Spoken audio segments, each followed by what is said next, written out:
Pues muy buenas tardes a todos, queridos oyentes. Bienvenidos a este nuevo programa La Pica en Flandes, esta cita semanal del mundo cívico y militar donde abordamos temas de la máxima actualidad.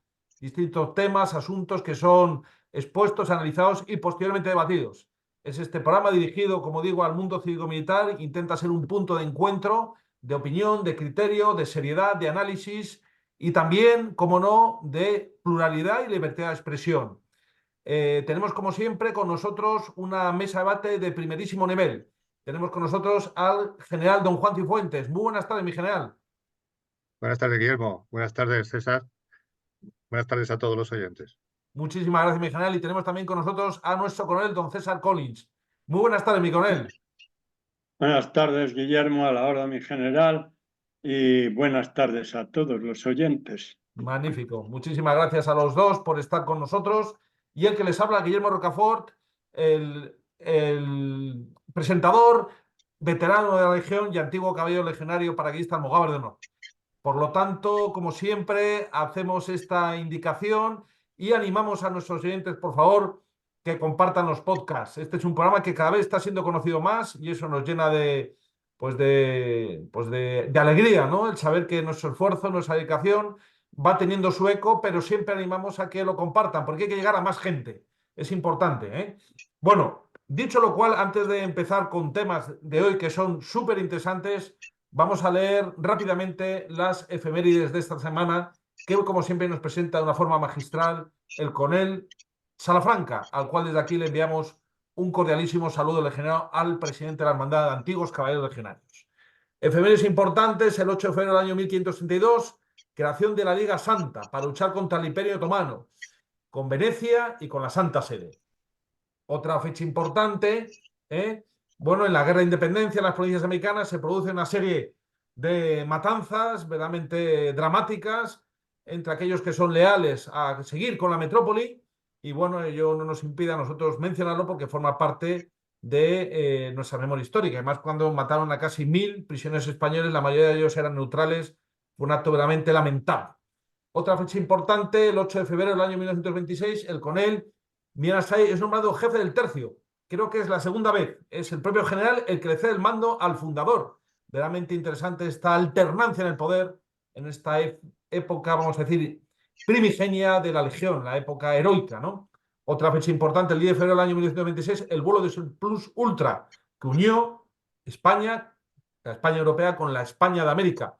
En ese avión iban el comandante Ramón Franco, el hermano de Francisco Franco, también el capitán Julio Ruiz de Alba, el teniente de navío Juan Manuel Durán y finalmente el mecánico Pablo Rada. Una epopeya, sin lugar a dudas, y ese vínculo aéreo que se produce en esa fecha tan importante mientras el gobierno del general don Miguel I de Rivera. Otra fecha importante es, bueno, el 10 de febrero del año 1943, los combates de Krasnivor, los cuales son perfectamente recogidos por el general Fontella en su magnífica obra de lo que es la batalla de Krasnivor. Dicho lo cual, rápidamente cedo la palabra a nuestro general, don Juan Cifuentes, que nos va a hablar de unos temas muy interesantes, que es precisamente la posición geoestratégica, geopolítica de España en el mundo. Esta cuestión que tampoco que a todos nos interesa, porque forma parte efectivamente de ese aspecto de la soberanía española y en qué plano y en qué coordenadas internacionales nos estamos moviendo. Cedo la palabra rápidamente a nuestro general. Adelante, mi general, por favor. Muchas gracias, Guillermo. Bueno, sí, la verdad es que hemos estado analizando en otros programas las amenazas que hay sobre Occidente, lógicamente también sobre España. Los conflictos los hemos analizado también, todo el cambio que ha habido con la invasión de Ucrania, con el terrible ataque de Hamas a Israel y su respuesta. Bueno, y ahora lo de Yemen, en fin, la situación geopolítica se está moviendo, geoestratégica se está moviendo mucho. Y bueno, pues creo que era un buen momento de analizar cuáles son las respuestas que nuestro gobierno está dando a estas situaciones. Y para ello, pues bueno, lo primero que ha sido repasar un poco los documentos que tenemos con respecto a política exterior. Y bueno, evidentemente la primera conclusión que sacaremos es que se han quedado obsoletos, ¿no? Y procede entonces que bueno, pues procedería rápidamente a revisar la política exterior española y la posición de España, ¿no?, en el contexto internacional. Y además de tener documentos que permitan realizar modificaciones rápidamente, porque la situación es muy variable, la situación internacional, hay muchos cambios y necesitamos documentos que sean fácilmente adaptables a la situación. Y para ello, pues bueno, hay que ponerse a la tarea. El tema es que no vemos que haya un interés excesivo por este tema. Vamos a analizar qué es lo que tenemos, vamos a compararlo con la respuesta que está dando el gobierno a las situaciones sobrevenidas que le están ocurriendo bueno, pues podemos llegar a alguna conclusión al final de la exposición. Estuve mirando el primer documento por orden cronológico, el de los ejes de la política exterior española. Es un documento del Gobierno de la Nación de 2019. Para que os hagáis una idea. Y ahí va repasando por escenarios, por áreas de interés y áreas de influencia, bueno, cuál es la posición española. Vamos a ver cómo esto ha ido variando en el tiempo. Así empezaría por la posición de España y la Unión Europea. Nos dice este documento, que repito que es del Gobierno de 2019, se denomina Ejes de la Política Exterior Española. Dice que en este caso el carácter es inequívocamente europeísta del Gobierno de España y la Unión Europea es el marco natural de desarrollo político y económico de nuestro país. E incluso dice que para que se vea cómo lo es, pues que ha cambiado el nombre del Ministerio de Asuntos Exteriores. Ahora se llama Ministerio de Asuntos Exteriores, Unión Europea y Cooperación. La verdad es que ha sido un gran esfuerzo y una demostración palpable de lo que nos interesa a la Unión Europea. La verdad es que si analizamos un poco lo que ha ocurrido últimamente, podemos decir que ahí ya ha sido muy frustrante la presidencia de turno de la Unión Europea que hemos tenido, ¿no?, desde junio hasta diciembre. Porque sin ningún problema el presidente pues, determinó que hubiese unas elecciones generales que llevan hasta el 3 de julio, pues vino la formación del gobierno. Es decir, que mucha parte de esta presidencia de la Unión Europea, esa Unión Europea que tanto admiramos, pues se realizó con un gobierno en funciones. Así que los temas pendientes del turno anterior de la Unión Europea pues apenas han avanzado. En el apartado del área geográfica de España y Iberoamérica, este documento dice que Iberoamérica es otro pilar tradicional de nuestra política exterior. España tiene profundos vínculos con la región y además es el destino principal de la internacionalización de la economía española. Por supuesto, nuestros socios europeos quieren que España tenga un papel activo como puente para su actividad en ese continente. Utiliza como herramientas la Conferencia Iberoamericana de Naciones, que se creó en el año 91 por iniciativa de México y España, y reúne a todos los países de lengua española y portuguesa de Europa y América. Pero bueno, aquí lo importante no es hacer cosas, sino saber qué es lo que tenemos que hacer. O sea, no podemos darnos por satisfechos con que la Conferencia Iberoamericana siga funcionando, sino lo que hay que hacer es que la Conferencia Iberoamericana pues lleve a resultados, ¿no? Y en los últimos tiempos hemos visto que este pilar tradicional de nuestra política exterior pues está sufriendo porque en las relaciones con los países iberoamericanos parece que se aplica más el aspecto político doctrinal del partido, porque se ve que hay una máxima defensa de autocracias como Venezuela y Cuba, y hay una clara oposición a democracias liberales como Argentina, donde ni siquiera se ha felicitado al presidente que ha ganado las elecciones, ni se ha asistido a la toma de posesión, dejando solo a su majestad el rey. Y bueno, el caso de Colombia también es paradigmático. Si vamos al área de España y el Magreb, entonces esto ya se pone interesante. El Magreb es objeto de atención creciente por la política exterior española. Si Marruecos y Argelia siempre fueron prioritarios, ahora también comparten esa calificación Mauritania, Túnez y Libia, fundamentalmente por razones energéticas y de seguridad. Con estos países, España mantiene un intenso diálogo político y se hacen reuniones de alto nivel y frecuentes viajes de ministros. Desde una perspectiva económica, España mantiene intensos vínculos con el Magreb, es el primer socio comercial de Marruecos, más de 20.000 empresas españolas están operando con Marruecos. Y encima la región es el principal suministrador energético, eso lo reconoce nuestro gobierno en su documento. La seguridad de la región sí que es una preocupación compartida por España y los países de la región, y por este motivo las autoridades españolas trabajan con sus homólogas magrebíes en identificar y prevenir riesgos y cooperar en el ámbito policial y judicial a través de la Unión por el Mediterráneo y el diálogo 5+5. Bueno, aquí todo este conjunto de buenas intenciones para mantener nuestra actividad con todos los países del Magreb, pues sufre cuando hay un desequilibrio en las relaciones y se favorecen las tesis marroquíes en el conflicto del Sáhara, poniendo en peligro el abastecimiento energético de la nación. Hay una falta de posición firme ante la inmigración irregular y sobre las pretensiones de Ceuta y Melilla y la expansión hacia las aguas de Canarias, pues ni hablamos. Así que no todos estos países del Magreb son iguales para nosotros a la luz de los el último posicionamiento de nuestro gobierno. Si hablamos de Estados Unidos, el gobierno dice que la presencia global de los Estados Unidos y su papel económico hacen que la relación transatlántica sea una de las más importantes para España.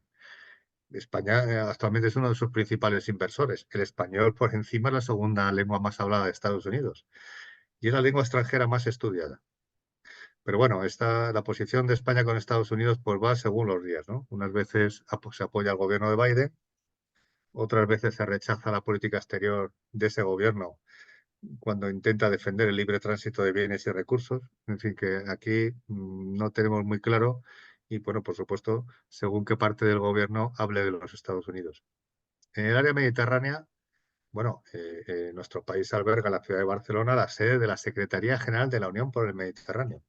Y ya desde en 2018 tuvo lugar el tercer foro regional, 43 países participaron, y los objetivos principales han sido el impulso a la integración regional y los proyectos en los ámbitos de la educación, el empleo y el desarrollo económico. Bueno, este espacio, claramente con el paso de los años, desde que se elaboró este documento, ha perdido influencia y yo creo que España no se ha preocupado en revitalizarlo, porque se podría haber utilizado para buscar medidas de freno de la inmigración ilegal.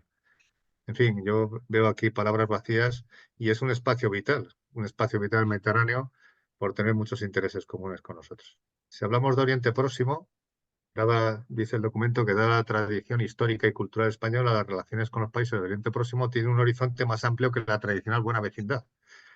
Y además que en los últimos años se ha fortalecido esta relación con una intensa relación comercial. España apoya de manera activa una solución global al conflicto árabe-israelí a través del proceso de paz en Oriente Medio y considera a Palestina destino prioritario de su ayuda oficial al desarrollo. Aquí sí que se ha mantenido esta idea a lo largo del tiempo, porque, bien, las buenas palabras con respecto a Israel se han roto en cuanto ha ocurrido el conflicto de Gaza y nuestro gobierno ha tomado una postura favorable a la causa palestina. Está claro que políticamente nos limitamos a promover el reconocimiento de los dos estados, pero no decimos cómo hacerlo, que lo estudien otros. Si hablamos del África subsahariana, pues África es una prioridad estratégica y política de España y hemos intensificado nuestra presencia diplomática, comercial y cultural. Bueno, hay problemas como la pobreza, la desigualdad, las amenazas contra la paz, pero bueno, hay países en los que avanza la democracia y en este contexto el gobierno español centra sus esfuerzos en el Sahel, África Occidental, Corno de África y por supuesto sin olvidar a Guinea Ecuatorial. En el marco de la Unión Europea, España hace valer su experiencia a la hora de afrontar uno de los retos cruciales de nuestro tiempo, la crisis migratoria. Bueno, la verdad es que poco se puede comentar en este área, porque España no parece que poder imponer en el marco internacional ninguna solución a la crisis migratoria, ni se muestra fuerte ante este fenómeno, favoreciendo con esta postura inane el efecto llamada, ¿no? Esto se demuestra en que se improvisa y se aplican parches a la sobreinmigración, a la acumulación de inmigrantes ilegales en centros. Hacen desplazamientos de este personal por la geografía nacional sin suficiente información territorial, tanto que hablan de cogobernanza. Es decir, que somos incapaces incluso de acoger simplemente a los inmigrantes que solicitan asilo político, o sea, los que legalmente quieren regularizar su situación. En Asia y Pacífico, España sitúa su proyección Asia y Pacífico como una de sus grandes prioridades de política exterior en el siglo XXI. Y desde hace 15 años ya ha extendido una presencia diplomática a todos los países asiáticos para buscar, porque España aspira a crear un partenariado transformador. Bueno, la verdad es que a estas alturas de la expansión comercial de China, aspirar simplemente a crear un partenariado transformador suena poca cosa, más bien a clientelismo, ¿no? Aquí habría que meterle mano. Europa Oriental y Asia Central, dentro del marco de la política de vecindad, de la vecindad oriental de la Unión Europea, la política exterior en el flanco de Europa Oriental tiene que haber más protagonismo. lógicamente esto está desfasado porque habla de Rusia, de las relaciones bilaterales que teníamos con ellos, que teníamos muchísimos acuerdos, convenios, y que apostamos por un diálogo entre la Unión Europea y Rusia sobre problemas globales. Bueno, la invasión de Ucrania ha dejado obsoleto este eje de la política exterior, todas estas buenas intenciones han quedado en suspenso y el gobierno lo que ha hecho ha sido afiliarse a la postura seguida por la Unión Europea. Y termina con la defensa de los intereses y posiciones de España en el contencioso de Gibraltar siempre sigue siendo un objetivo esencial de nuestra política exterior. Y además se desarrolla tanto en el ámbito bilateral como el Reino Unido, como en el multilateral dentro de las Naciones Unidas y de la Unión Europea. Con el acuerdo del Brexit, bueno, lo que se pretende es que las líneas de actuación que se han presentado para este acuerdo del Brexit, pues que incluyan que ningún acuerdo entre la Unión Europea y el Reino Unido pueda aplicarse sin el acuerdo del Reino Unido y España. Bueno, este también es otro eje que ha quedado obsoleto, ya que el Brexit se ha materializado y no se han conseguido beneficios para la situación de los españoles en la zona. Está claro que ahora se habla solo de compartir la gestión del aeropuerto, pero sobre la falta de seguridad en el Peñón, el peligro nuclear, esto que tantas veces estás insistiendo, Guillermo, sobre el desconocimiento que tenemos de lo que allí ocurre y que pone en peligro a toda la zona, así como el maravilloso tráfico de drogas, donde está empeñada nuestra Guardia Civil en evitarlo, pues no, nada de esto hay, ¿no? Bueno, estuve mirando también la Directiva de Defensa Nacional, repasándola por si decía algo. Bueno, este es un documento de 2020, es posterior al anterior, se deriva de la Estrategia de Seguridad Nacional del 17 y parte del planteamiento de que España tiene que contar con una defensa responsable y creíble. Y lo que le interesa en esta directiva claramente es ser un socio fiable en las organizaciones internacionales. O sea, más que tener nuestra propia seguridad, pues ser que los demás nos vean como un socio fiable. Bueno, ya luego empieza a entrar en cosas como hay que proteger a los grupos de población más vulnerables, que hay una apuesta decisiva por la aportación de las mujeres a la transformación y la resolución de los conflictos. Y bueno, y se basa mucho en la integración de los instrumentos del Estado, ya que la operación Balmis, que se puso en marcha para defendernos, para apoyar la erradicación del COVID-19, pues está presente en toda la directiva. Y luego habla mucho del necesario multilateralismo a la hora de sumar esfuerzos por alcanzar la paz y estabilidad, siempre a través de organizaciones como la Unión Europea, la OTAN y Naciones Unidas. Pues otro documento que está obsoleto, ya que el multilateralismo y promoción de la mujer, pues parece que ya han quedado un poco atrás, ambos conceptos. Y luego, por último, revisé la estrategia de acción exterior del gobierno que denomina 2021-2024. Aquí recoge las prioridades y los objetivos de acción exterior, identifica grandes tendencias, fija la posición de España, teóricamente, y sobre todo identifica 4 grandes fracturas. La primera es la fractura socioeconómica, donde dice que una generación de riqueza está cada vez más concentrada, las reglas de juego distorsionadas, hay un aumento de desigualdades en los países. La segunda fractura es la ecológica, climática, demográfica, biodiversidad. O sea, ahí entra todo en esa fractura. Se traduce en limitaciones para el desarrollo del bienestar humano y además lleva aparejados desafíos migratorios. La tercera es la fractura tecnológica, con un cambio vertiginoso que acrecienta las brechas de desarrollo entre economías, países y regiones. Y por último, y una que es transversal, es la brecha política y de gobernanza en la que se demuestra la pérdida de confianza de la ciudadanía en las instituciones. La posición de España, dice el documento, debe tener presente nuestro papel en el mundo como actor. Es decir, aquí claramente España se declara como un elemento más. No adopta un papel prioritario, un papel predominante, un papel de liderazgo, sino quiere ser uno más, un actor que aspira a gestionar los retos y los bienes globales. Y además tenemos, gracias a nuestros intereses y capacidades específicos, como son la lengua y cultura, nuestra singularidad geográfica, natural e histórica, y, por supuesto, la pertenencia a la Unión Europea. Así que la respuesta de España a estas fracturas que hemos mencionado sería la promoción de unos derechos humanos plenos y garantizados. En segundo lugar, la apuesta por una economía equitativa que revise los parámetros de crecimiento y bienestar. En tercer lugar, la defensa de un planeta más sostenible, habitable.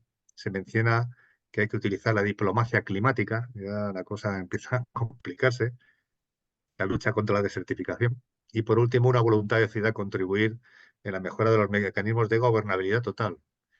apoyando los procesos de convergencia e integración en otras regiones del planeta. Esto a ver si se podría aplicar a España, esto de integración. En fin, esto es lo que hay, queridos oyentes. Así que necesitamos una nueva política exterior. O sea, hay que ponerse, hay que dejarse ya de pensar solamente que todo el mundo gira alrededor de una sola ley, que es lo que domina nuestra política interior y se traduce a todas las demás políticas. Y hay que ponerse a trabajar porque es que hay muchos riesgos y amenazas, empezando por los recursos, por los suministros, el tema comercial y, por supuesto, los conflictos. Estamos en un cambio geopolítico global y ahora se denomina ese cambio competición entre grandes potencias. La rivalidad entre Estados Unidos y China forma parte de esta contienda, pero es que ya eso se traduce en una especie de lucha entre estados autocráticos y democracias. O sea, estamos en un punto de inflexión que determinará si este siglo va a ser una época, va a tener una época, una era de dominio democrático o por el contrario, de dominio de los países autocráticos. Eh, bueno, aquí tomé notas de bueno, la coacción económica de China y diplomática para presionar a otros estados, el uso de la desinformación, muy importante. En fin, para posicionarse ventajosamente en esta era, Occidente necesita nuevos procedimientos, fortalecer la cooperación en todos los organismos. Lo que vemos es que hay dudas y disparidades de opinión en la OTAN, hay debilidad y pérdida de protagonismo en la Unión Europea. O sea, necesitamos revitalizar, que Occidente revitalice estos organismos. Esta circunstancia afecta a España en todos los ámbitos y la verdad es que es un desafío a los intereses nacionales. Hay que cambiar la forma de abordar el análisis estratégico. Hay que emprender una profunda innovación en los aspectos diplomático, económico, informativo, tecnológico y militar. Nuestro país debe analizar detalladamente la situación internacional y sus tendencias geopolíticas y la problemática que se deriva para los intereses nacionales y la concepción, articulación y ejecución de la consiguiente estrategia. O sea, nuestra estrategia de seguridad nacional actual no pasa de ser un gesto, no concreta fines, medios, modos de acción propio, no alerta de los evidentes peligros a la población. Y tras 35 años de integración española-Europa, se puede comprobar cómo España ha ligado ciegamente su presente y su futuro al de la Unión Europea. Seguimos sin tener una cultura estratégica. Y todo es visto desde el juego político, todo es traducido a la política doméstica y incluso las disfunciones de la organización territorial del Estado. Somos unos perezosos estratégicos, Guillermo. De ahí nuestra falta de protagonismo en el mundo. Y es una pena porque somos una gran nación. Y bueno, podríamos parar aquí si queréis y comentamos lo hablado. Gracias. Pues muchísimas gracias, mi general, por su comentario. Interesantísimo ese tema que se ha expuesto por parte de usted.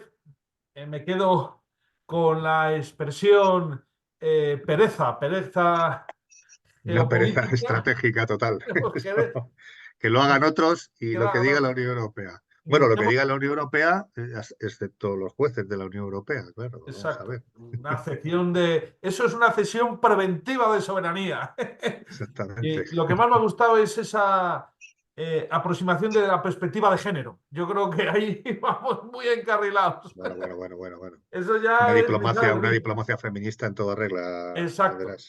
Y también animalista, porque también es la importancia de los animales en la geopolítica. Sí, Pues yo creo que efectivamente. necesita un tema muy Y interesante para el... queremos ser líderes, y lo estamos siendo, de cosas que ahora mismo en la competencia económico-geopolítica mundial son irrelevantes.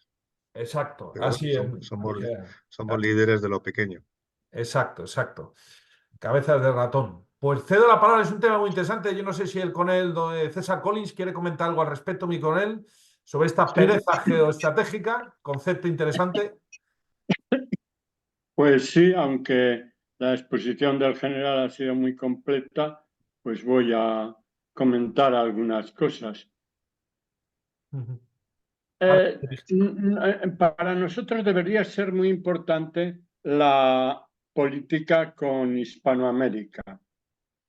La política con Hispanoamérica debería estar por encima de los gobiernos de turno. Es decir, que nuestra unión con Hispanoamérica es una unión cultural, es una unión incluso familiar, es una unión de sentimientos, es decir, que los españoles se encuentran perfectamente en los países hispanoamericanos, incluso en algunos que tienen una situación de orden público pésima, y los hispanoamericanos se encuentran perfectamente en España como si fuera su nación. Y viven aquí, muchos de ellos compran casas aquí y pasan grandes temporadas en España. Luego, nuestros lazos con Hispanoamérica deberían estar por encima de los gobiernos. Esto, que decirlo es muy fácil, hacerlo es muy difícil, porque han proliferado en Hispanoamérica gobiernos indigenistas y comunistoides. Entonces, claro, el indigenismo trata de romper la hispanidad. ¿Qué es la hispanidad? Pues la hispanidad es la heredera del Imperio Español, que dejó de serlo, vamos, dejó de englobar a toda Hispanoamericana hace 2 siglos, pero como España, en lugar de ser un país depredador, del que, como por ejemplo Inglaterra, que solo le interesaba en las zonas que tenía ocupadas, pues eran las materias primas baratas para manufacturarlas en la metrópoli, bueno, y hacer el negocio correspondiente. España no, España, pues claro, creó como una copia de España, llevó los animales que se daban en España, que ya allí no había, cerdos, vacas, gallinas, etcétera. Llevó sus plazas, las plazas españolas cuadradas, que en las ciudades de Hispanoamérica, en los barrios antiguos, pues son iguales, muy parecidas a las de España, porque es que se copiaron de aquí. En fin, la música, los ritmos de ida y vuelta, muchos de los ritmos hispanoamericanos, pues provienen de España.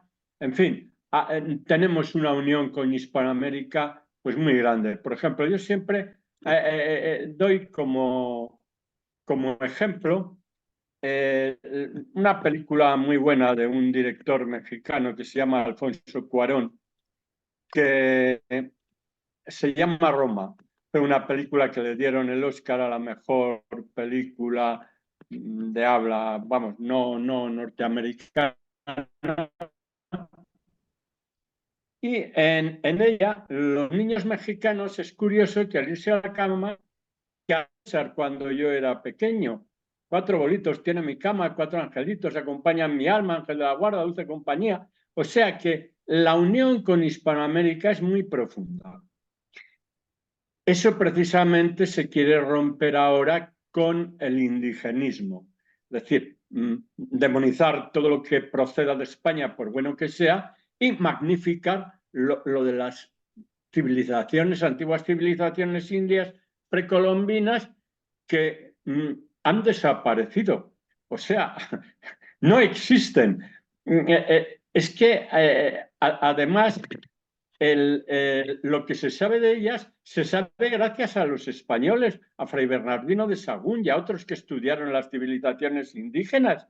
Eso es lo que sabemos de ella. Bueno, pues a pesar de la barbaridad que es, pues bueno, pues están en ello, están tratando de deshacer la hispanidad. Entonces, una política española debería ser, pues, mejorar la hispanidad. ¿Y cómo se puede mejorar la hispanidad? Hombre, pues, por ejemplo, en la época de Franco se hizo una política de becas para estudios de los hispanoamericanos en España que fue muy eficaz y que estuvo muy bien. Generalmente los hispanoamericanos, ahora que quieren perfeccionar sus estudios en el extranjero, van a Estados Unidos. Claro, pero ya sabemos que la formación universitaria y de posgrado en Estados Unidos es carísima. Entonces esa formación solo es asequible a la clase muy alta. Pero hay luego una clase alta y media alta, mucho más numerosos, en países, por ejemplo, como México, mucho más numerosa, que esos donde vienen es a España. Y claro, si en España se encuentran que en lugar de contarles las cosas más o menos como son, pues tenemos el mismo indigenismo que allí. porque es que aquí en España todas estas cosas de los 500 sanitarios de Baleares que quieren imponer el catalán por narices y todas estas cosas son puro indigenismo. Y bueno, pues deberíamos insistir en la formación de los extranjeros. Esto la civilización anglica o angla, pues inglesa, lo hace mucho mejor. Tiene una serie de universidades tipo donde forman a las élites de todo su ámbito cultural, pues Oxford, Harvard, el Instituto Tecnológico de Massachusetts, en fin. Nosotros en España una forma sería crear unas instituciones pues, de enseñanza punteras. Bueno, y ya he hablado mucho de Hispanoamérica, pero es que es un tema que me llama mucho la atención porque es que veo una dejadez en el gobierno y tenemos ahí un campo de actividad exterior impresionante y veo que no se está aprovechando en Pues sí, absoluto. porque malo es que los holandeses no nos quieran por la historia pasada, pero que no nos quieran nuestros hermanos hispanoamericanos, que además son españoles, lo fueron. Bueno, Pero que claro que además sí nos quieren porque están encantados en España. y por supuesto que sí, pero sus gobernantes, pues ya ves lo que dicen de nosotros. Exactamente. Hasta el de El Salvador, fíjate. Sí, qué Fíjate cosas. que el concepto que ahora tienen un poco de la actuación de nuestro gobierno. Una pena, una pena. Yo a mi pequeño nivel, pues participé por invitación en una videoconferencia entre asociaciones de veteranos paracaidistas de todos los países hispanoamericanos, organizada por los veteranos paracaidistas argentinos con motivo del 80 aniversario de creación de su unidad. Y la verdad es que fue pues muy interesante, participando los veteranos paracaidistas y representantes de las unidades paracaidistas en activo y en una videoconferencia pues que fue, pues bueno, para mí fue incluso ciertamente algo emotivo, ¿no? Pues, bueno, pues estoy participando con mis hermanos de allí, ¿no? Y encima hermanos de armas. Bueno, además es que el paracaidismo español empezó en Argentina, los primeros saltadores del Ejército del Aire, ¿no? Saltaron, hicieron el curso en Argentina y se trajeron las enseñanzas de allí para crear el paracaidismo aquí. O sea que tenemos una vinculación importante. Quiere decir que se pueden hacer muchas cosas, como dices, ¿eh? O sea, realmente se podrían hacer tantas cosas y además con buena...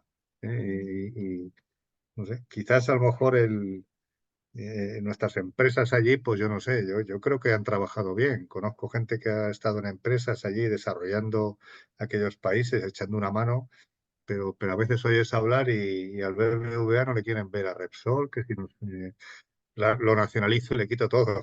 No sé, allí, en fin, son situaciones un poco Creo, lamentables. creo que hay una pega que la detecta un historiador que se llama Julio Alví de la Cuesta, que es un historiador aficionado porque él es diplomático. Y dice en uno de sus libros muy interesante sobre la emancipación de América del Sur, que él se empezó a aficionar porque es que llegó destinado a América ni en la carrera de Derecho ni en la escuela diplomática, nadie le había hablado nada Nadie, de la nada, historia de Hispanoamérica y que nada, nada, nada. entonces se aficionó para no tener esa carencia y estar allí más despistado que un burro en un garaje. Sí, sí, yo le agradecí al general Muro, al teniente general, que hiciese un libro sobre las unidades militares que tuvieron que sufrir allí, pues ¿no? Los años en los que defendían la corona, hasta que no fue posible, pero toda esa historia es desconocida completamente. Es Sí, uno de los gaps que tenemos, ¿eh? efectivamente, así es. Muchísimas gracias. Don Fernando, ¿quiere aportar algo a esta cuestión?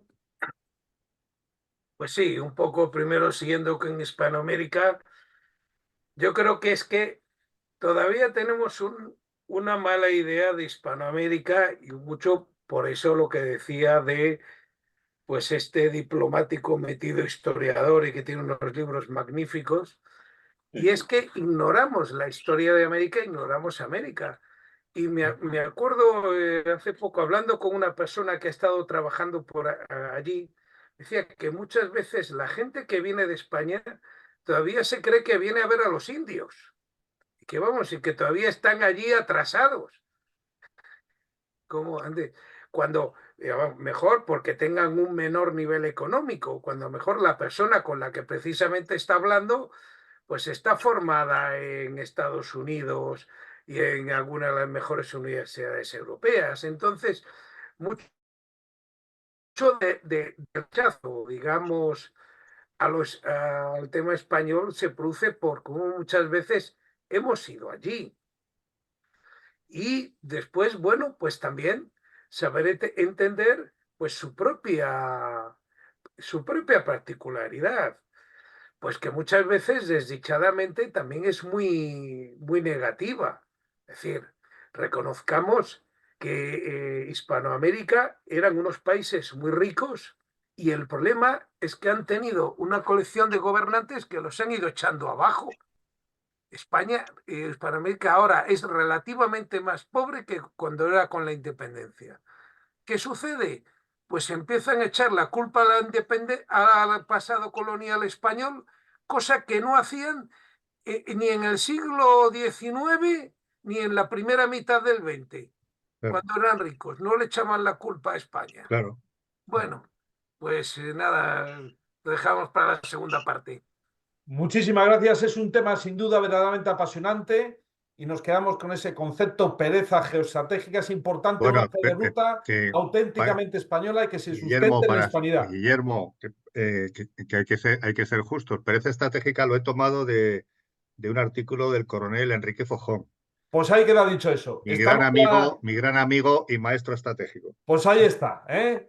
La paternidad del dicho que es muy acertado. Nos quedamos con eso, pereza estratégica. Sigan con nosotros en esta segunda parte. Muy buenas tardes.